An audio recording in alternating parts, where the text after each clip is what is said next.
So hello everyone, hi, this is Jaynesh here from Wisdom Commerce Classes and welcome to our 6th video of economics. In the previous video, we started with the chapter 3B. Chapter 3B, Elasticity of Demand. और Elasticity of Demand में हमने क्या देखा था students? हमने ये देखा था सबसे पहले there are 3 types of elasticity of demand. Price elasticity of demand, income elasticity of demand and cross elasticity of demand. 3 type थे. अब ये जो प्राइस इलास्टिसिटी डिमांड था उसके और कितने टाइप थे? 5 टाइप थे. प्राइस इलास्टिसिटी ऑफ डिमांड के कितने टाइप थे? 5 टाइप थे. Unit elastic demand, relative elastic demand, relative inelastic demand, perfectly elastic demand and perfectly inelastic demand. तो इतना हमने पिछले वीडियो में देख लिया है. ओके, तो आइए इस वीडियो में हम ये देखने वाले हैं that what are the methods of measuring this 5 price elasticity of demand. ये जो प्राइस इलास्टिसिटी ऑफ डिमांड है उसको मेथड को मेजर करने के हमारे पास कितने मेथड है? 3 मेथड है. कितने मेथड है? 3 मेथड है. हमारे प्रोफेसर अल्फ्रेड मार्शल भाई ने फिर से आकर हमारे सामने 3 अलग अलग मेथड रख दिए to measure price elasticity of demand. So the first method is ratio और परसेंटेज मेथड, जो हम ऑलरेडी पिछले वीडियो में देख चुके हैं. तो आइए उसको फिर से शुरू करेंगे students in this particular video. Ratio और परसेंटेज मेथड. तो what is the formula for ratio and percentage method? Formula ये था that elasticity of demand is equal to percentage change in quantity demanded upon percentage change in its price. Percentage change in quantity demanded upon percentage in its price. ये ratio form है, इसीलिए method को भी ratio नाम दिया गया है. अगर इसको सिंबॉलिक फॉर्म में देखें तो क्या लिखा है? Percentage change in quantity demanded upon percentage change in its price. Triangle का मतलब क्या होता है? Change. Okay, Q is for quantity demanded and P is for price. So अगर मैथमेटिकल फॉर्म में करें तो क्या लिखा है? Change in quantity demanded upon original quantity divide by change in price upon original price. अगर आगे लेके जाए तो क्या होगा? अगर इस डिवाइड को मल्टीप्लाई कर दे तो क्या होगा? Change in quantity demanded upon quantity demanded original quantity demanded multiply by original price upon change in price. तो जो वर्ड खाली क्यू दिया है that is original quantity demanded. जो ट्राइंगल में दिया है उसको हम क्या बोलेंगे? Change in quantity demanded. Okay students, so let's take an example. Price समझो ये हम टमाटर की बात कर रहे हैं, लाल टमाटर की बात कर रहे हैं. ओके, 20 रुपए के जब टमाटर बिक रहे थे तो 20 रुपए के टमाटर बिक रहे थे तो हमारे सुजन भाई ने जाकर 10 किलो टमाटर खरीदे थे. कितने किलो? 10 किलो टमाटर खरीदे थे.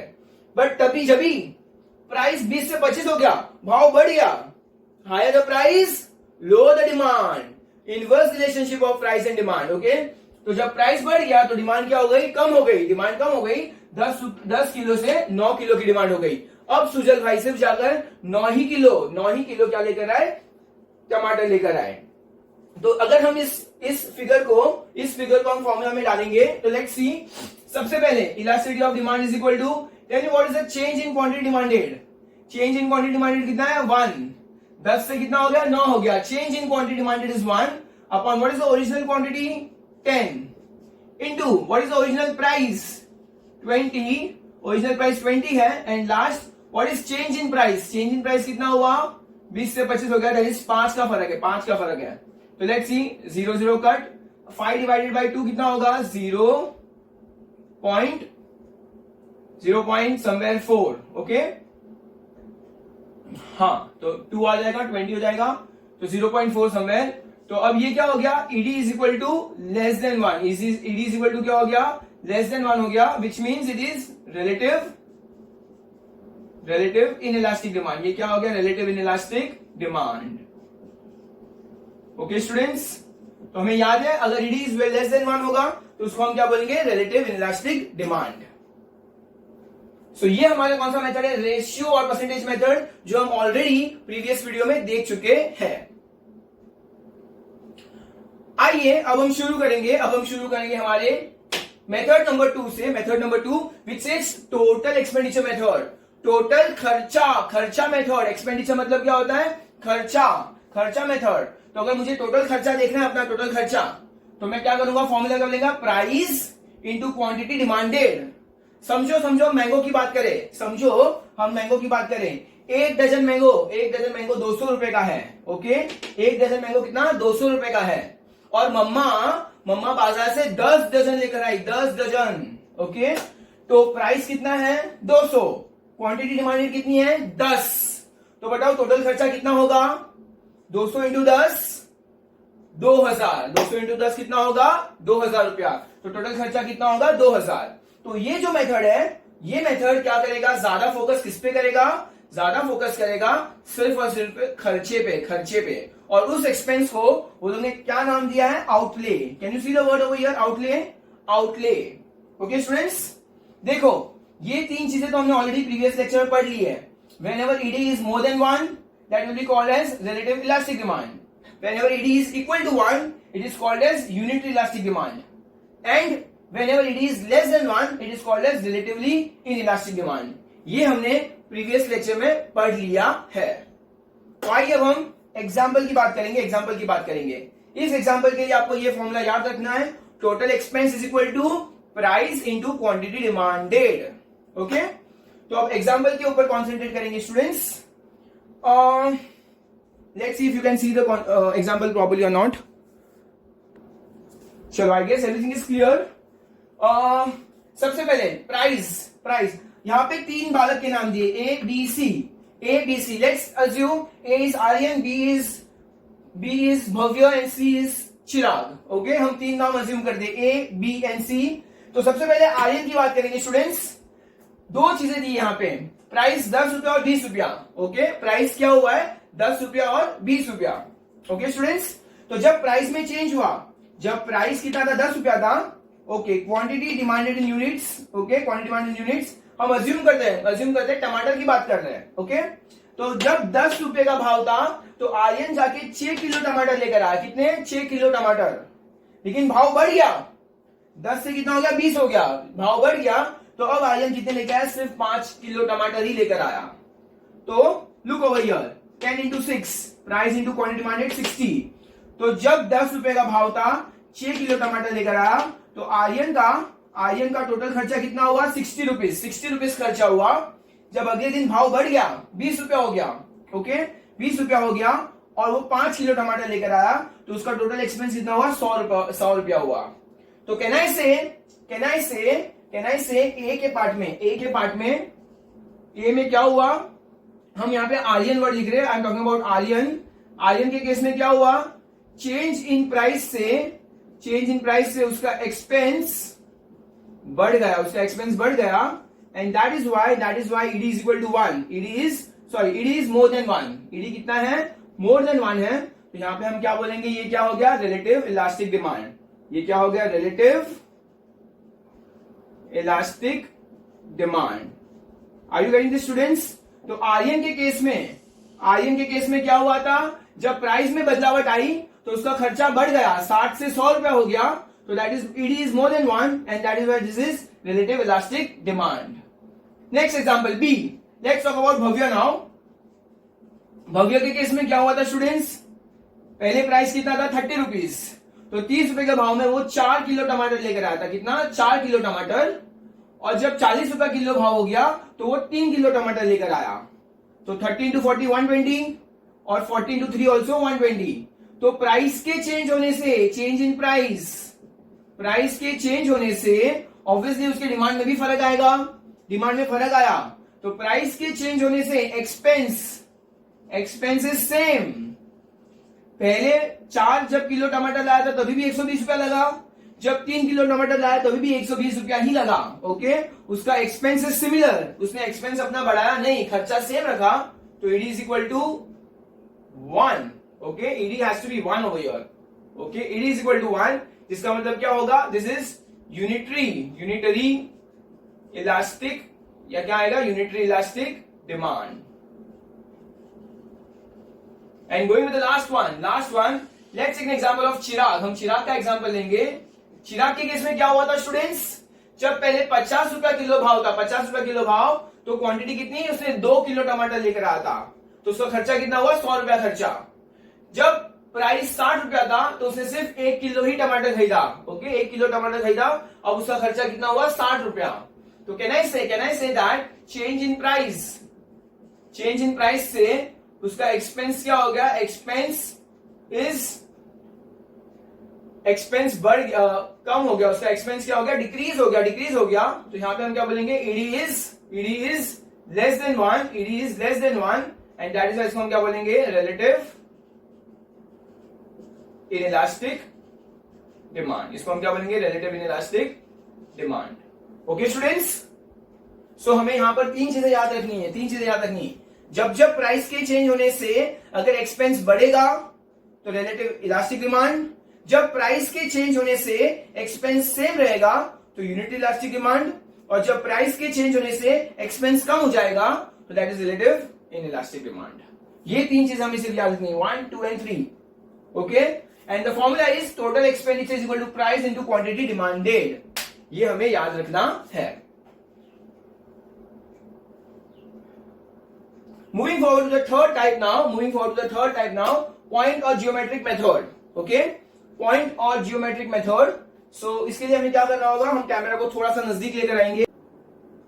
So starting with the third method of measuring price elasticity of demand, the third method is point or geometric method. तो point और geometric method उसके दो टाइप है, linear demand curve और non linear demand curve। और linear का मतलब होता है straight line। So let's see the formula of point elasticity of demand.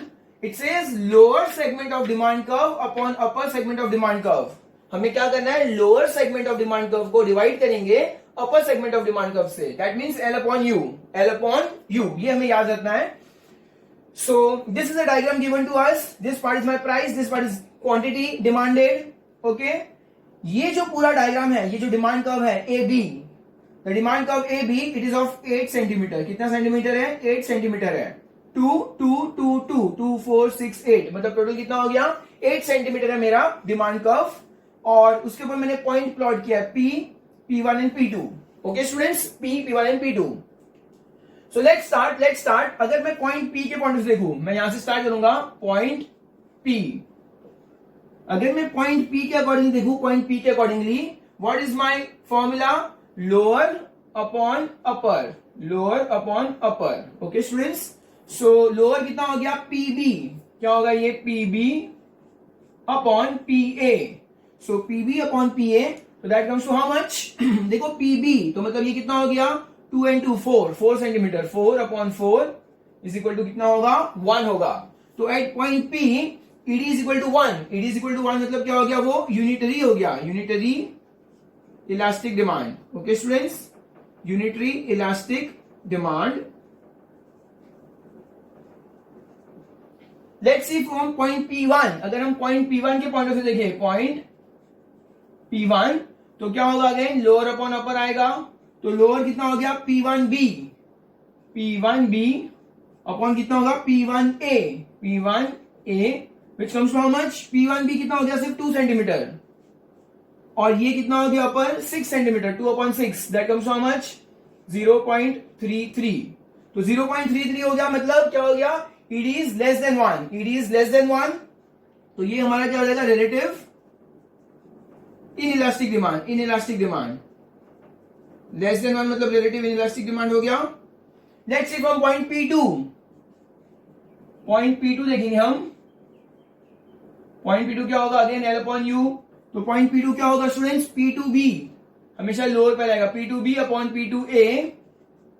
तो अब P2B कितना हो गया, टोटल 6 हो गया, 6 अपॉन P2A कितना हो गया, 2, तो that comes to how much, 3। तो यहां पे क्या हो गया, ED इज मोर देन 1। मैं इस 8 सेंटीमीटर को यहां पे लिख रहा हूं, ED is more than 1 which means क्या होगा, ये रिलेटिव इलास्टिक डिमांड। ये क्या हो गया, relative elastic demand. Point A, students point A पे देखो, अपर सेगमेंट, जो अपर सेगमेंट होगा वो 0 हो जाएगा, अपर सेगमेंट 0 हो जाएगा, तो उसको हम क्या बोलेंगे, इनफाइनाइट। और इनफाइनाइट हुआ मतलब ये क्या हो गया, perfectly elastic demand. So upper segment is 0, that's why it is, हमारा क्या होगा, इलास्टिसिटी ऑफ डिमांड क्या होगा, इनफाइनाइट होगा, इनफाइनाइट। और पॉइंट बी पे हमारा लोअर सेगमेंट 0 है, तो ED is equal to 0 which means perfectly inelastic demand. यहां पे क्या लिखूंगा, perfectly inelastic demand. Okay students, So the formula that you have to remember is lower segment of demand curve below a given point upon upper segment of demand curve above a given point. तो lower divide by upper करेंगे and answer can be either 1, less than 1, more than 1, infinite or 0. Okay students, so ये हमारा कौन सा method है? Linear demand curve है, linear demand curve. Now we will move forward to B, that is non-linear demand curve, non-linear demand curve. So starting with the second part, that is non-linear demand curve. Non-linear demand curve students. So the formula for non-linear demand curve, जो linear demand curve था वो क्या था students? Straight line. यहाँ पर non-linear का मतलब होता है obviously not straight line. Okay, so can you see the demand curve? ये हमारा demand curve है, demand curve दिया हुआ है which is not a straight line. Okay, so देखो formula क्या लिखा है? Formula लिखा है again lower segment of tangent below a given point upon upper segment of tangent above a given point. So again the same formula, L upon U, lower upon upper. What do you have to remember? L upon U, lower upon upper. तो हमने इस diagram में क्या किया students? तो demand curve हमारा क्या था? स्ट्रेट लाइन नहीं था, इसलिए हमने एक टेंजेंट बनाया है. Okay, that is AB. Can you see AB जो पॉइंट E पे कनेक्ट कर रहा है. किसको कनेक्ट कर रहा है? हमारे डिमांड कर्व को कनेक्ट कर रहा है पॉइंट E पे. So now अब हम क्या करने वाले हैं? If you can see this part, हम क्या करने वाले हैं? अगर EB अगर हम अज्यूम करें that EB lower upon upper होगा हमेशा, लोअर अपॉन अपर, तो EB is equal to EA. अगर EB is equal to AA है तो हमारा इलास्टिसिटी ऑफ डिमांड क्या होगा? Is equal to 1. और इक्वल टू 1 हो गया मतलब ये क्या हो गया? Unitary elastic demand. ये क्या हो गया? यूनिटरी इलास्टिक डिमांड हो जाएगा.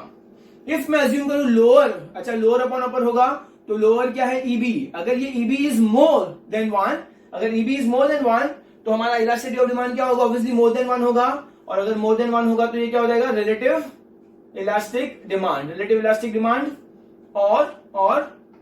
और फाइनली अगर मैं अज्यूम करता हूं दैट EB इज लेस, ये जो EB है लोअर अपॉन अपर, तो EB अगर लेस देन 1 हुआ, EB अगर लेस देन EA हुआ, EB is less then EA, तो हमारा इलास्टिसिटी ऑफ डिमांड क्या होगा? लेस देन 1 होगा, जिसका हम लोग रिलेटिव इन इलास्टिक डिमांड. सो इस फॉर्मूला में भी सिर्फ इतना सा ही याद रखना है students. It can only come for 2 marks. Non linear demand curve. Non linear demand curve मतलब हमारा डिमांड कर्व स्ट्रेट नहीं है, तो हम लोग ने एक टेंजेंट के थ्रू उसको क्या किया? कनेक्ट किया है. कनेक्ट करके हमने क्या बनाया? A और B और E उसको कनेक्ट कर रहा है. तो अगर this part is equal to this part तो unitary. If this part is more than this part तो रिलेटिव इलास्टिक डिमांड. अगर this part is less than this part तो उसको क्या बोलेंगे? Relative inelastic demand. That's it. और कुछ इसमें याद रखने जैसा नहीं है. So moving to the last part of this particular chapter, what are the factors influencing elasticity of demand? कौन से फैक्टर्स से एक प्रोडक्ट की डिमांड में चेंजेस आ सकते हैं? जैसे एक प्रोडक्ट या तो रिलेटिवली इलास्टिक होगा या तो प्रोडक्ट रिलेटिवली इनइलास्टिक होगा. रिलेटिवली इलास्टिक कब होगा? when a low change in price, मैं यहां पे लिख रहा हूं low change in price leads to high change in demand. तो उसको हम क्या बोलेंगे? उसको हम बोलेंगे relatively elastic. और when there is high change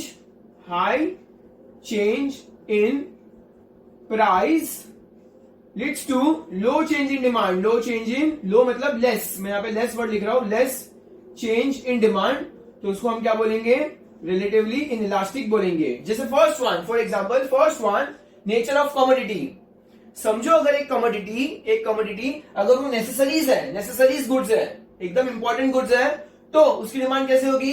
relatively inelastic. भले प्राइस में कितना भी चेंज हो जाए पर उसकी डिमांड बहुत ज्यादा कम या ज्यादा नहीं होगी.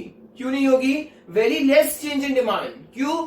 बिकॉज भले कितना भी भाव बढ़ जाए, what are the necessary goods? जैसे चावल हो गए, गेहूं हो गए, तो प्राइस में कितना भी चेंज आ जाए पर हमको 3 से 4 रोटी दिन में चाहिए, मतलब चाहिए ही होती है. ओके, तो वो नेसेसरी गुड्स है, उसकी डिमांड में बहुत ज्यादा फर्क नहीं आएगा. लोग भाव बढ़ भी जाएगा तो भी 3 से 4 रोटी खाएंगे और भाव कम भी हो जाएगा तो भी 3 से 4 रोटी ही खाएंगे. Okay, but if it is a comfort और लग्जरियस गुड्स तो उसके प्राइस में थोड़ा सा भी चेंज होने से हाई चेंज इन डिमांड होगा. जैसे फॉर एग्जांपल अगर कार के रेट्स थोड़े भी कम हो गए तो उसकी डिमांड बहुत ज्यादा बढ़ जाती है, और अगर कार के रेट्स थोड़े भी बढ़ गए तो उसकी डिमांड बहुत ज्यादा कम हो जाती है. तो इसके अंदर डिमांड में बहुत बड़ा फ्लक्चुएशन आता है. बट इसके अंदर डिमांड में कोई खास फ्लक्चुएशंस नहीं आता है। Going to second one, availability of substitutes. अगर कोई ऐसा गुड्स है जिसके क्लोज सब्स्टिट्यूट्स है, बहुत इजीली मिल जाएंगे, तो उसकी डिमांड कैसी होती है? Relatively elastic. मैं सर्फ खरीदू या लक्स खरीदू, लक्स खरीदू या डव खरीदू, डव खरीदू या लाइफबॉय खरीदू, मेरे पास इतने सारे ऑप्शंस है। इतने सारे ऑप्शंस जब होंगे मेरे पास, तो उसकी डिमांड कैसे होगी? Relatively elastic. थोड़ा भी प्राइस में चेंज होगा तो डिमांड में बहुत बड़ा फर्क पड़ेगा। ओके, लेकिन अगर ऐसे कोई गुड्स है जिसके नो क्लोज सब्स्टिट्यूट्स, जिसकी कोई भी क्लोज सब्स्टिट्यूट्स नहीं है, जैसे अगर ट्रेन में ट्रैवल करना, ओके, मुझे ट्रेन से ट्रैवल करना था, तो उसका कोई सब्स्टिट्यूट नहीं है। हमारे यहाँ पे एक वेस्टर्न रेलवे ही है, उसी से ट्रैवल करना होगा। ओके, तो अगर प्राइस बढ़ भी जाए या प्राइस कम भी हो जाए, तो भी उसकी डिमांड में काफी फर्क नहीं आएगा। So moving forward to third one, it says number of uses. Number of uses, अगर कोई गुड सिंगल यूज है तो वो एकदम लेस रिलेटिव इलास्टिक होगा। लेस रिलेटिव इलास्टिक मतलब उसको इन इलास्टिक भी बोल सकते हैं। फॉर एग्जाम्पल, अगर मुझे नहाने के लिए साबु चाहिए तो ऑब्वियसली मुझे साबु ही चाहिए, I don't have any other option. उसका एक ही यूज है, उसको नहाने के ही काम आएगा। ओके स्टूडेंट्स, तो वो नहाने के लिए मुझे साबु खरीदना ही पड़ेगा। प्राइस बढ़ जाए या कम हो जाए, उसमें मेरी डिमांड में बहुत ज्यादा फर्क नहीं आएगा। लेकिन ऐसा कोई गुड्स है जो मल्टीपर्पज यूज के लिए होता हो, जैसे इलेक्ट्रिसिटी हो गया, इलेक्ट्रिसिटी, अगर उसका प्राइस बहुत बढ़ जाएगा तो मैं क्या करूंगा? प्राइस बढ़ जाएगा तो मैं उसकी डिमांड भी कम कर दूंगा। जैसे मैं सिर्फ इंपॉर्टेंट काम के लिए ही बत्ती जलाऊंगा, इलेक्ट्रिसिटी कब यूज करूंगा? एकदम इंपॉर्टेंट काम के लिए ही। जैसे फॉर एग्जाम्पल आपके घर पे भी होता होगा, जब मॉम डैड हमेशा बोलते रहेंगे रूम से बाहर निकलो तो लाइट बंद करके आया करो, एसी ज्यादा यूज मत करो। क्यों? बिकॉज इलेक्ट्रिसिटी मल्टीपर्पज के लिए है। ओके, तो हाँ, और उसका भाव बहुत ज्यादा है, तो हम हो सके उतना डिमांड उसका कम से कम करते हैं। हम क्या करते हैं? उसको बचत करने की कोशिश करते हैं। बट जहां पर सिंगल यूज होगा, नहाने के लिए साबु चाहिए तो चाहिए, उसमें हम बचत नहीं कर सकते। ओके, मम्मी ऐसा नहीं बोली कि सिर्फ हाफ बॉडी पे साबु लगाना, बाकी के हाफ बॉडी पे साबु मत लगाना, बहुत महंगा हो गया है, ऐसा नहीं बोलेगी। सो इन शॉर्ट इतना याद रखो, जो सिंगल यूज गुड्स रहेगा वो लेस रिलेटिव इलास्टिक होगा, और जो मल्टी यूज गुड्स होगा वो मोर रिलेटिव इलास्टिक होगा।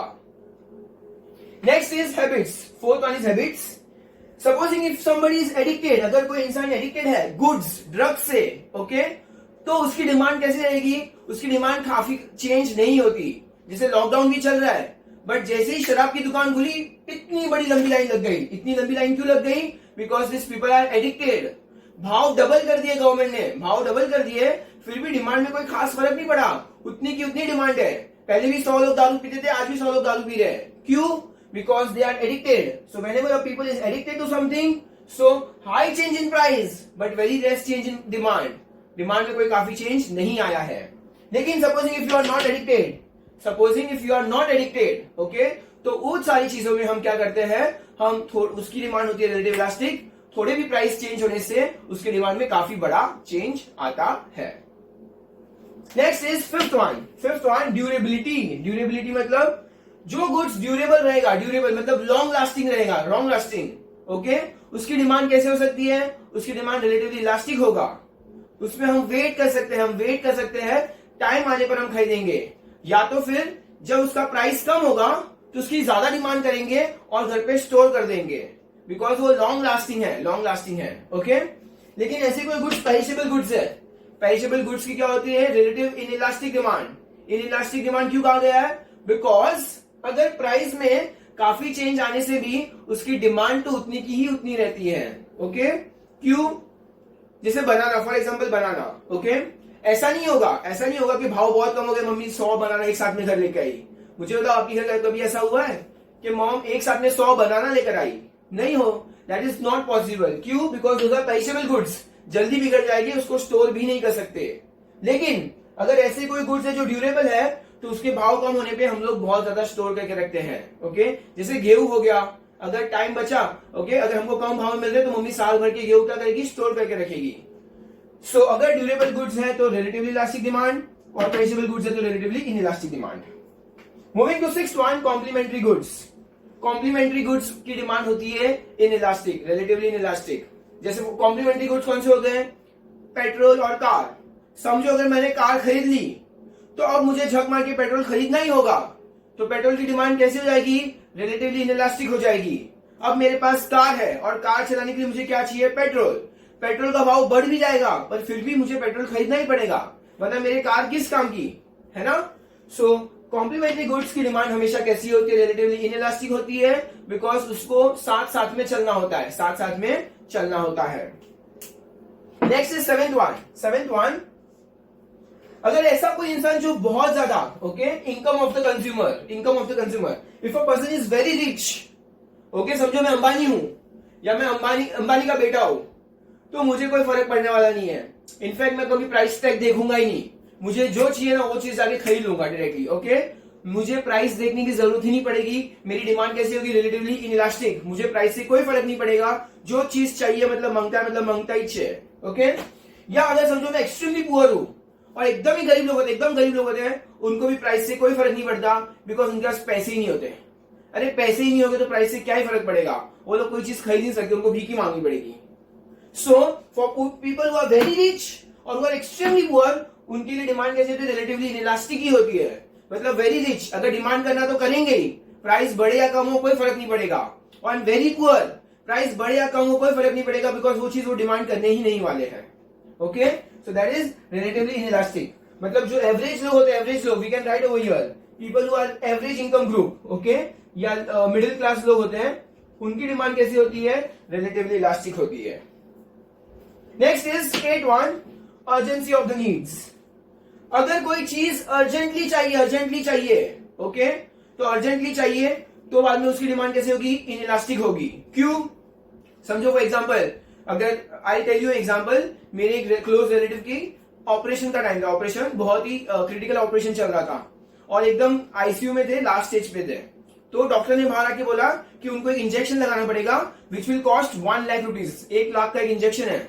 आप बोलो तो मैं लगाता हूं, नहीं तो फिर जान दो नहीं लगाता। अगर लगाऊंगा तो देयर इज अ पॉसिबिलिटी कि शायद पेशेंट रिकवर करेगा, अदरवाइज वो मर सकता है। तो अब मुझे बताओ यहाँ पे अर्जेंसी है या नहीं है, ऑफ कोर्स बहुत ज्यादा अर्जेंसी है।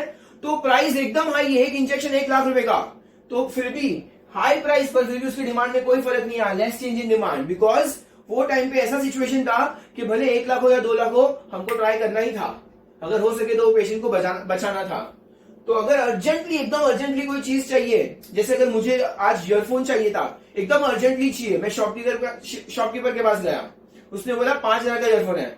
मैंने बोला अरे 5,000 तो बहुत ज्यादा, इतना थोड़ा कोई मांगता है। तो उसने बोला नहीं भाई साहब कम नहीं होगा, मुझे अर्जेंटली अभी का भी चाहिए समझो।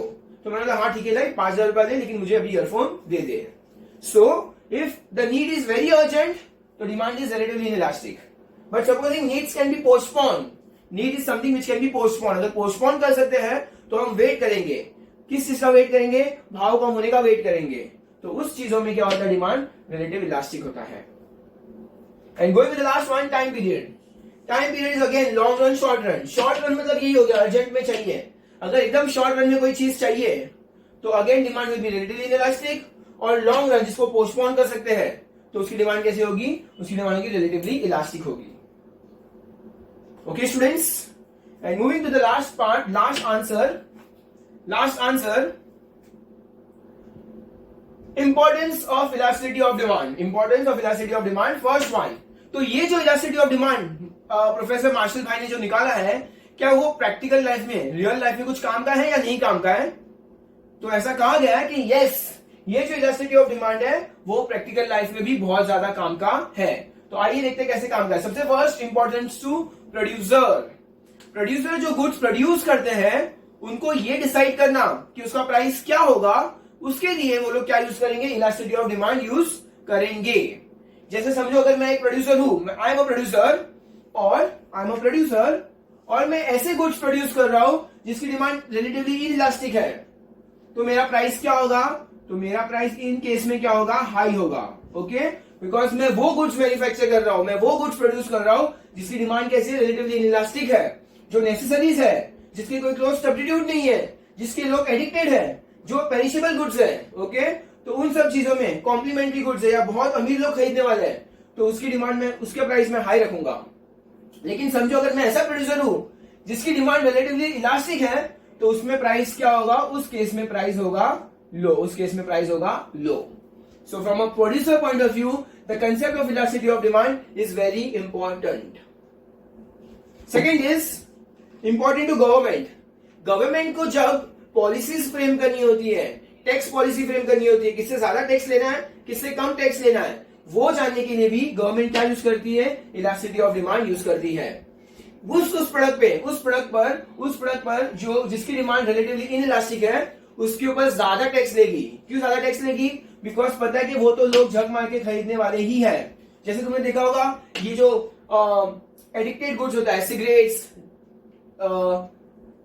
दारू वगैरह, वो जो भी चीजें होती है उसके ऊपर टैक्स एकदम हाई होता है. क्यों हाई होता है? बिकॉज उसकी डिमांड कैसी होती है, रिलेटिवली इनइलास्टिक होती है. तो इफ वी सी जो रिलेटिवली इनइलास्टिक गुड्स होते हैं उसके ऊपर टैक्स भी हाई लगता है, और जो गुड्स रिलेटिवली इलास्टिक होती है, जिसकी डिमांड रिलेटिवली इलास्टिक होती है, उसके ऊपर टैक्स लगता है कम. Next is important in factor pricing. The word factor का मतलब होता है फैक्टर ऑफ प्रोडक्शन. मतलब एक ऐसा इंसान, एक वर्कर, मजदूर कौन होता है? फैक्टर ऑफ प्रोडक्शन होता है. ओके तो अगर एक मजदूर फैक्टर ऑफ प्रोडक्शन, मतलब हम यहाँ पे किसकी बात कर रहे हैं? एक मजदूर की बात कर रहे हैं, वर्कर की बात कर रहे हैं. अगर एक वर्कर ऐसे गुड्स मैन्युफैक्चर करेगा जिसकी डिमांड रिलेटिवली इनइलास्टिक है, तो वो अपने वेजेस एकदम हाई रखेगा. वेजेस क्या रखेगा? हाई रखेगा. तो तुमने देखा जो रिलेटिवली इनइलास्टिक डिमांड होती है उसका प्राइस भी हाई होता है, उसका टैक्स भी हाई होता है, उसके वेजेस भी क्या होते हैं? हाई होते हैं. वो वर्कर क्या करेगा? उस प्रोडक्ट की वेजेस हाई रखेगा. या अगर समझो वो वर्कर ऐसे गुड्स प्रोड्यूस कर रहा है या मैन्युफैक्चर कर रहा हो जिसकी डिमांड रिलेटिवली इलास्टिक है, तो उसका वेजेस क्या होगा? कम होगा. तो यहाँ पे प्राइस भी कम होगा, टैक्स भी कम होगा, और उसमें वेजेस भी कम होगा. Fourth one, importance in foreign trade. तो फॉरेन ट्रेड मतलब जब हमें गुड्स को इंपोर्ट और एक्सपोर्ट करना होगा.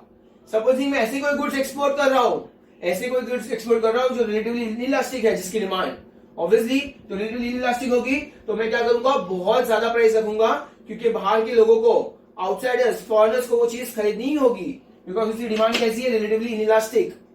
जैसे जब हम लोग कोल खरीदते हैं, ओके, कोल, ऑयल, तो वो सारी चीजों में प्राइस बहुत हाई होता है. क्यों हाई होता है? बिकॉज वो चीजें हम इंपोर्ट कर रहे हैं और उसकी डिमांड कैसी है? रिलेटिवली इनइलास्टिक है. तो वो गुड्स जिसकी डिमांड रिलेटिवली इनइलास्टिक है उसका प्राइस बहुत हाई होगा, और वो गुड्स जिसकी डिमांड रिलेटिवली इलास्टिक है उसका प्राइस बहुत कम होगा. तो फॉरेन ट्रेड में भी वो चीजें बहुत ज्यादा हेल्प करेगी. So moving with the fifth one, public utilities. Students, public utilities का मतलब होता है वो सर्विसेज जो गवर्नमेंट प्रोवाइड करेगी फॉर वेरी इंपॉर्टेंट वर्क. जैसे फॉर एग्जाम्पल रेलवेज हो गया, प्रोवाइडिंग इलेक्ट्रिसिटी हो गया, प्रोवाइडिंग गैस हो गया, तो पावर हो गया, वाटर हो गया. तो all the facilities which government provides to the consumers is called as public utilities. अब पब्लिक यूटिलिटीज के लिए गवर्नमेंट क्या करेगी? प्राइस कम कर सकती है, सब्सिडाइज कर सकती है. इमेजिन करो अगर मुझे यहां से भाईंदर से चर्चगेट जाना हो, तो प्राइस कितना है ट्रेन का? सिर्फ 15 रुपीज है. कहना इससे कितना डिस्काउंटेड या कितना सब्सिडाइज रेट है. वही अगर मैं रिक्शे से जाऊंगा तो 600-700 रुपए लग सकते हैं. ओके, और वो सिर्फ 15 रुपए ले रहा है हमसे, सिर्फ 15 रुपए ले रहा है. So that means they are giving us a lot of discount at a subsidise rate. क्यों ऐसा कर रही है? ताकि कंज्यूमर एक्सप्लॉयटेशन नहीं हो, कंज्यूमर एक्सप्लॉयटेशन ना हो. ओके, सो पब्लिक यूटिलिटीज मतलब जो इंपॉर्टेंट चीजें हैं वहां पर भी गवर्नमेंट क्या यूज करती है? Price elasticity of demand use करती है. And going with the last one, proportion of expenditure. अगर मेरे इनकम के अंदर कोई एक प्रोडक्ट है, जिसका खर्चा बहुत लो है, ओके, जैसे फॉर एग्जाम्पल मूवी, मैं कमाता हूं 30,000 रुपया, लेकिन मैं मूवी पे खर्च करता हूं सिर्फ 300 से 400 रुपए. तो my expenditure on movie from my income is very low. तो उसकी डिमांड कैसी होगी? रिलेटिवली इनइलास्टिक होगी, और समझो फॉर एग्जांपल ऐसा कोई गुड्स है जो जिसका खर्चा मेरे इनकम के अंदर बहुत ज्यादा हाई है. ओके, जैसे खाने पीने, मैं बहुत खर्चा करता हूं खाने पीने में, तो उस पर मेरा डिमांड कैसा होगा? रिलेटिवली इलास्टिक होगा. सो बेसिकली रिलेटिवली इलास्टिक होगा अगर मेरा कोई गुड्स प्रोडक्ट, तो मैं उसके ऊपर ध्यान से खर्चा करूंगा. लेकिन अगर उसकी डिमांड रिलेटिवली इनइलास्टिक हुई तो ठीक है, वो तो एकदम लो इनकम है, लो खर्चा, तो मुझे इतना प्रॉब्लम नहीं होगा. So basically this entire part, these two answers are important and you have to understand कि कौन से गुड्स की डिमांड रिलेटिवली इलास्टिक होगी या कौन से गुड्स की डिमांड इन इलास्टिक होगी. अगर ऐसा कोई प्रोडक्ट जो बहुत ही नेसेसरी है, जिसका सब्स्टिट्यूट्स नहीं है, जिसके लिए लोग एडिक्टेड हैं, पेरिशेबल गुड्स है या बहुत अर्जेंट नीड है, बहुत अमीर लोग हैं, तो उस चीज के लिए उस प्रोडक्ट की डिमांड क्या हो जाएगी, रिलेटिवली इनइलास्टिक होगी. बस ये टेबल, ये पूरे पार्ट का समराइजेशन है which you have to remember nicely and thoroughly. Okay, so यहाँ पर हमारा ये पूरा चैप्टर कंप्लीट होता हुआ, you have to go through this entire chapter very nicely and it's a very easy concept if you sit down and understand it properly. You have to read the textbook nicely, go through the textbook, you will better understand this entire chapter. So thank you so much.